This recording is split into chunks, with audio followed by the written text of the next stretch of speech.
umaga nagbabalik ang PTV Newsbreak. Siniguro ng Philippine Health Insurance Corporation na mabibigyan ng kaukulang benepisyo ang mga OFW na umuwi sa Pilipinas dahil nawalan ng trabaho sa Saudi Arabia.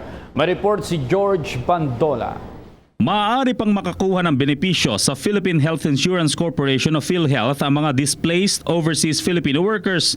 Paliwanag ng PhilHealth ang mga OFWs na nawalan ng trabaho dulot ng retrenchment abroad, biktima ng pang-aabuso at iba pang biglaang kadahilanan ay maaaring dumulog sa mga PhilHealth office para malaman ang gagawin. Meron naman kami mga policy on like forfeitors event, no? As a matter of fact, yung Yolanda case, no?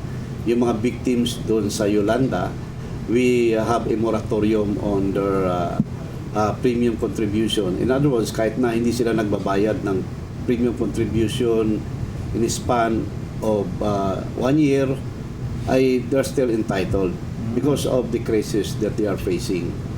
Paliwanag ng PhilHealth, tanging ang mga OFWs na regular na naguhulog at biglang nawalan ng trabaho at biglaang nagkasakit o nangangailangan para sa kanilang mga enrolled dependents ang maaaring mapagbigyan lamang ng ahensya. As we have already some data coming from POAA na mayroong mga distress, no? Na mga OFW as a matter of fact, mayroon sa not only in the Middle East but sa Hong Kong, mayroon na lang ang report ng mga that they are now in the custody of hospice or private institution. Nagiging nagiging very lenient naman kami in terms of treating them as eligible members. Samantala, hinihimok pa rin ng PhilHealth ang mga senior citizen na magtungo sa mga OSCA o Office of the Senior Citizens Affairs sa kanilang mga city hall o munisipyo para mapasailalim ang mga ito sa mandatory PhilHealth coverage. Sa makatuwid, yung mga senior citizen na hindi dependent, na hindi sila active member of PhilHealth, they will be part of the system, the healthcare system, as mandatory member. Hinihintay na lamang ng PhilHealth ang government remittance para sa kabayaran ng mga senior citizen benefits mula noong 2015. Para sa PTV News, George Bandola. Sa iba pang balita, mananatiling limitado ang mga biyahe ng barko kahit wala nang nakataas na tropical cyclone signal warning.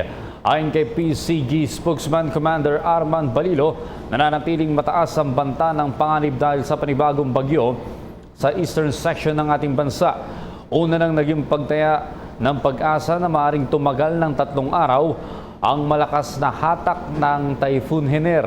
Dahil dito, pinapayuhan ang mga nais bumiyahe sa dagat na alamin muna kung kabilang ang mga sasakyan nila sa pansamantalang hindi pinapabiyahe ng PCG at nananatili sa mga pantalan. Samantala, idinipensa ng Permanent Representative ng Pilipinas sa United Nations ang ginagawang kampanya ng Administrasyong Duterte kontra sa iligal na droga sa bansa. Sa diplomatic note ni Ambassador Cecilia Rebong, nilinaw nitong walang shoot-to-kill order si Pangulong Rodrigo Duterte sa mga pulis laban sa mga hinihinalang sangkot sa pinagpapawal na gamot. Malinaw anya ang atas ng Pangulo sa mga pulis na ipagtanggol lamang ang sarili kung nanganganib na ang kanilang buhay dahil sa panlalaban ng kanilang mga inaarestong drug personalities.